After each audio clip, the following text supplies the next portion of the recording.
Water corporation نے نومبر کے پانی کی قلت، بجلی کی بندش کے اعداد و شمار جاری کر دیے۔ بجلی کی بندش سے شہر کو 884 ملین گیلن پانی کی کمی رہی۔ دہابیجی میں 132 گھنٹے 20 منٹ کی بجلی معطلی، 424 ملین گیلن پانی کی کمی۔ نملوٹی میں 146 گھنٹے بجلی کی بندش سے 111 ملین گیلن پانی کی کمی کا سامنا رہا۔ مسلسل بجلی بندش سے مرکزی پمپنگ سٹیشنز گھنٹوں معطل، پمپنگ سٹیشنز کو بلا تعطل بجلی کی فراہمی یقینی بنائی جائے۔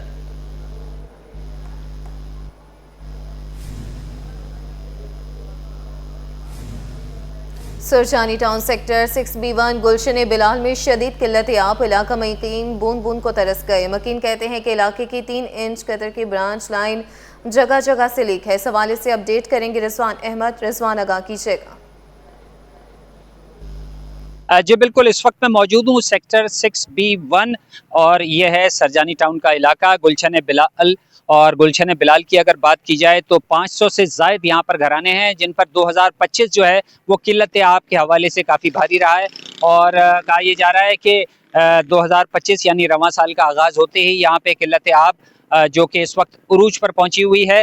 متعدد مرتبہ یہاں سے جو ہے وہ رپورٹ کیا جا چکا ہے، لیکن Karachi water and sewerage corporation جو ہے اس مسئلے کو حل کرنے کے لیے تیار دکھائی نہیں دیتا۔ علاقہ مکین بڑی تعداد میں یہاں پر موجود ہیں، ان سے بات کرتے ہیں۔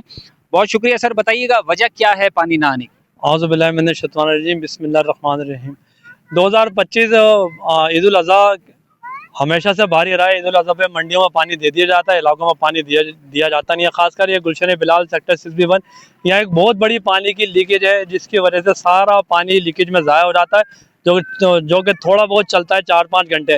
K3 کی سپلائی 7 دن چلتی ہے، اور آبادی بہت ہے، علاقہ بڑا تو وہ کور ہی نہیں ہو پاتا، اور جہاں سے معاملات چلتے ہیں وہاں پانی سپلائی آن کر دی جاتی ہے۔ وجہ کیا ہے؟ یہاں کی جو برانچ لائن ہے اس میں پانی کا پریشر کم ہوتا ہے یا پانی سرے سے آتا ہی نہیں؟ ایک تو پانی کا پریشر بھی کم ہے، اور دوسرا یہاں لیکیج اتنی بڑی لیکیج ہے کہ یہ فاروق ستار بھائی کے فنڈ سے MQM پاکستان کے کام ہوا، تو وہ لیکیج اتنی بڑی ہے کہ وہ پورا ایک علاقہ تالاب کی شکل اختیار کر لیتا ہے، اور وہ پھر وہ فٹ پاتھ سے باہر نکل کے جو پیور سرکاری فنڈ سے جو کام ہوا، سرکاری وسائل جو لگے اس پیور کے اوپر آتا ہے، اور پیور بھی ضائع ہو رہا ہے، اور لیکیج کی وجہ سے پانی گھروں میں نہیں پاتا۔ آپ یہ سمجھتے ہیں کہ اگر یہ لیکیجز دور کر لی جائیں تو گھروں میں پانی آئے گا لوگوں کے؟ بالکل ڈیفینیٹلی، اگر یہ لیکیجز پر قابو پا لیا جائے تو جو پانی روڈوں پہ بہ رہا ہے وہ لوگوں کے گھروں کے اندر آئے گا۔ بالکل، پانی کی کمی نہیں ہے یہاں پہ، مسئلہ جو ہے وہ لیکیجز کا ہے۔ لائن لیکیجز جو ہے، برانچ لائن ہے، وہ لیکیجز کا شکار ہیں، اور ایک نہیں کئی مقامات سے لیکیجز کا شکار ہیں جن کو دور نہیں کیا جا رہا، جس کے نتیجے میں یہاں پہ قلت آب جو ہے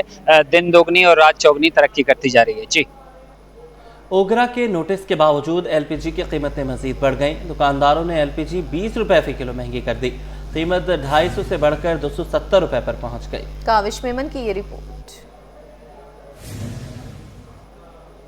اوگرا کی مقررہ قیمت سے زائد فروخت پر نوٹس بھی بے سود ہو گیا۔ دکانداروں نے منمانی کرتے ہوئے دام مزید بڑھا دیے۔ LPG 20 روپے فی کلو اضافے سے 270 روپے فی کلو تک پہنچ گئی۔ شہریوں کا کہنا ہے کہ ہر علاقے میں LPG کا الگ ریٹ چل رہا ہے، گھر میں گیس نہیں۔ دوسری طرف LPG بھی ہر سال سردیوں میں 300 روپے سے اوپر چلی جاتی ہے۔ ابھی سواری کو روکتے بولتے ہیں تو بھائی سواری بولتی ہے کہ اتنے پیسے تھوڑی ہوتے ہیں، ابھی ہم لوگ کیا کریں؟ میرے کو پتا ہے، ابھی جب بھی آتے ہیں ہفتے 15 دن میں آتے ہیں تو 20-30 بڑی سردی میں تو بھائی سننے میں یہ آ رہا ہے 300 یا 320 تک جائے گا یہ، تو یہ اس حساب سے تو لگتا ہے غریب آدمی بالکل ہی مر جائے گا۔ کبھی دیکھتے ہیں تو 250 ہوتا ہے، تو دوسرے دن دیکھتے ہیں تو 260 ہوتا ہے، پھر تیسرے دن دیکھتے ہیں 270 ہوتا ہے، تو سمجھ نہیں آ رہا۔ ابھی بورڈ دیکھا تو کل 260 تھا، 270 ہے۔ عوام نے مطالبہ کیا ہے کہ حکومت LPG کی قیمتوں کو کنٹرول کرنے اور اوگرا کے احکامات پر عمل درآمد یقینی بنانے کے لیے مؤثر اقدامات کرے۔ کیمرہ مین آغا رفیق کے ساتھ کاوش میمن، سٹی 21۔ کراچی میں ٹماٹر کی قیمتوں کو پر لگ گئے۔ 130 روپے کلو فروخت ہونے والا ٹماٹر 160 روپے کلو پر آ گیا۔ لی مارکیٹ سبزی منڈی میں ٹماٹر گزشتہ اتوار 130 روپے کلو میں فروخت ہوا تھا۔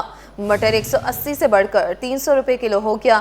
دکانداروں کے مطابق ڈیمانڈ اور سپلائی کے فرق نے قیمتیں بڑھا دی ہیں۔ کاوش میمن کی رپورٹ۔ کراچی میں سبزیوں کے دام پھر آسمان پر پہنچ گئے۔ روزمرہ استعمال کی بنیادی سبزیاں عوام کی پہنچ سے دور ہونے لگیں۔ ٹماٹر اور مٹر کی قیمتیں آؤٹ آف کنٹرول ہو گئیں۔